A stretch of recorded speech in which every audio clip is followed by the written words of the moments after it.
முகம் தெரியாத உறவுகள் அனைவருக்கும் இனிதான வணக்கம். நேற்றைய பொழுதை போல் இன்றைய பொழுதும் இனிதான பொழுதாக அமைய வல்ல இறைவனை பிரார்த்தித்துக் கொண்டு இன்றைய என் சமையலறைக்கு செல்வோம். இன்றைய என் சமையலறையில் என்ன சமைக்க போகின்றேன், அதாவது பாருங்க என்னது வாழைப்பூ, வடிவா, எலுமிச்சை சார், உப்புத்தூள் எல்லாம் தண்ணிக்க போட்டு மிக்ஸ் பண்ணி இதை வெட்டி போட்டு 2-3 தரம் கழுவி புழிஞ்சு ஒரு வெள்ளை பேப்பருக்கு வச்சிருக்கீங்க, நல்லா காய வச்சு.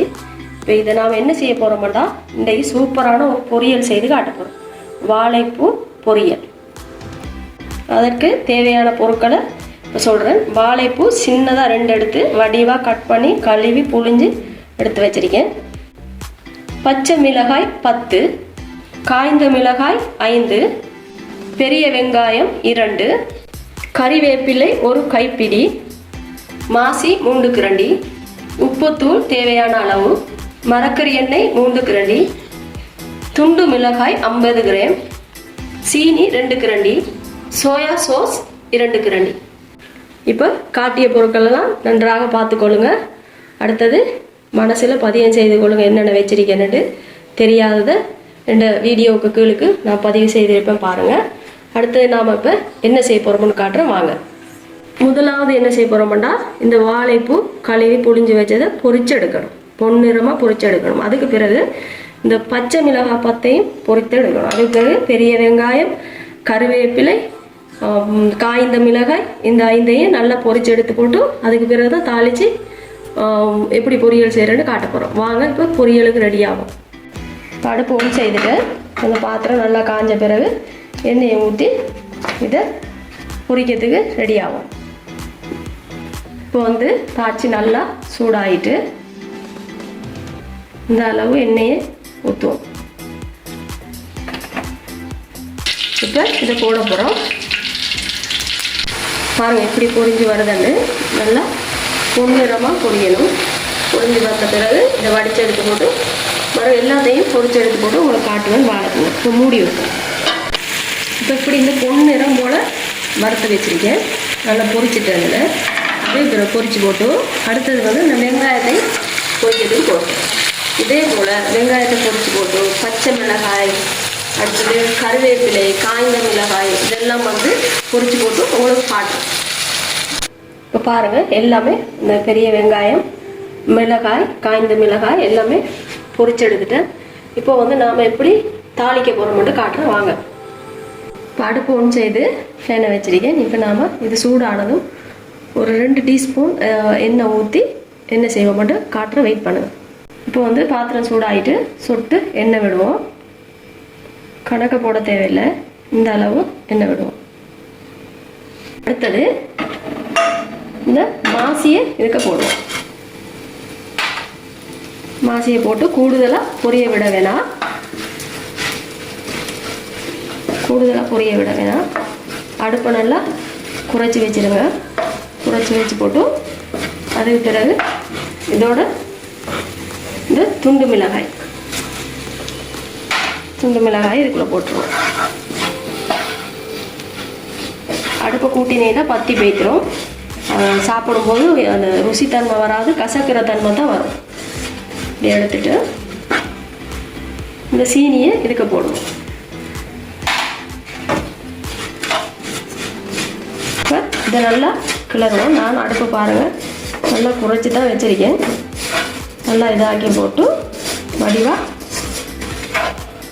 அடுத்தது உப்பு தேவையான அளவு உப்பு சேர்ப்போம். உப்பு காணலைன்னா கடைசியாக போட்டுருவோம். இது என்னதுக்காக செய்கிறேன்னா இதை கூடுதலாக நல்லா அந்த பதம் மாற அளவுக்கு பொரித்து போட்டு இப்படி செய்து ஒரு பொட்டிலுக்கு போட்டு அடைச்சி வச்சிங்கன்னா 3 மாதம் கூடி பாவிக்கலாம். 3 மாதத்துக்கு பாவிக்கக்கூடியதாக இருக்கும். வெளிநாட்டில் யாரும் கூட உறவுகள் நண்பர்கள் இருந்தால் நீங்கள் இதை இந்த சம்பளம் செய்து அனுப்பலாம் அவங்களுக்கு. அடுத்தது இந்த சோஸ்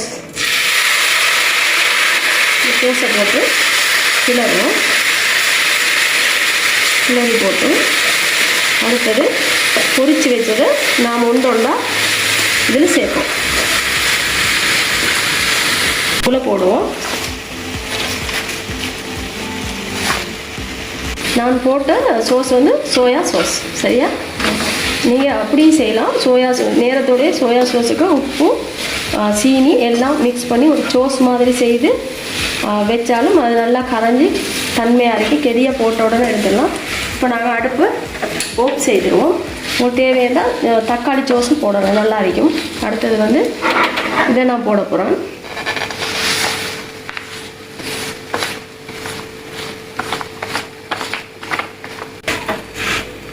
இப்போ நல்லா இதை மிக்ஸ் பண்ணி விடுவோம். உரைப்பு காணலண்டா இன்னும் கொஞ்சம் உரைப்பு சேர்க்கலாம். ஏன்னா இது நான் அதிகமாக எடுத்துருக்கேன், 2 வாழைப்பூ எடுத்ததால் இது உரைப்பு காணாது. நான் இன்னும் கொஞ்சம் போடுவோம். இப்போ இதுங்க இப்போ வந்து பாருங்கள் எப்படி வடிவான கலரில் நல்லா வடிவாக விளங்குது.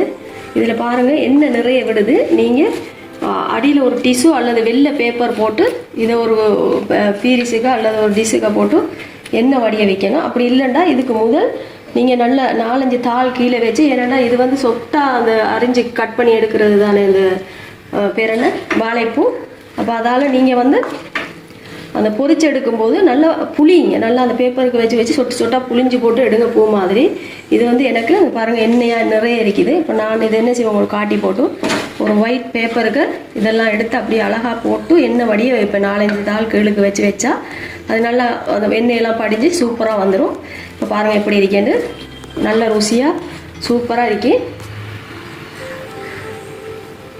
நல்ல ருசியாக இருக்கு. உங்களுக்கு தேவைன்னா இன்னும் கொஞ்சம் சீனி கொஞ்சம் போட்டால் சூப்பராக இருக்குது. நான் சீனி கொஞ்சம் தானே போட்டேன். நான் 500க்கு மேலே எடுத்துட்டேன், 1/2 கிலோவுக்கு மேலுக்கு எடுத்துட்டேன். அதான் இனிப்பு காணதில்ல. இனிப்பு கொஞ்சம் நீங்கள் செய்துருங்க. நான் வந்து கூடுதலாக இனிப்பு சாப்பிட்றதில்ல. ஆகையால் இதை நான் இப்போ ஒரு டிஷ்ஷுக்கு போட்டு உங்களுக்கு காட்டுறேன். வெயிட் பண்ணுவேன். இப்போ இதுக்கு போட்டு நான் காட்டுறேன். இப்போ வாழைப்பூ பொரியல் ரெடி ஆகிட்டு பாருங்கள் எப்படி க்யூட்டாக இருக்குது. நல்லா உரைப்பாக காரமாக சூப்பராக இருக்கு. சீனியை நான் காணாது போட்டேன். நீங்கள் அதிகமாக எடுத்தீங்கன்னா 3 கிராண்டி 4 கிராண்டி சீனி போடுங்க, அப்போ சூப்பராக இருக்கும். இதில் எண்ணெய் தன்மை கொஞ்சம் அதிகமாக இருக்கு. நான் சொன்ன மாதிரி நீங்கள் செய்யுங்க. இதை மாதிரி நீங்களும் செய்து பாருங்கள். அடுத்தது வேற ஒரு சமையல் அல்லது கறியில் உங்களை சந்திக்கும் வரை, நாளை சந்திக்கும் வரை விடைபெற்று கொள்ளும் நான் நஸ்லா. அஸ்ஸலாமு அலைக்கும்.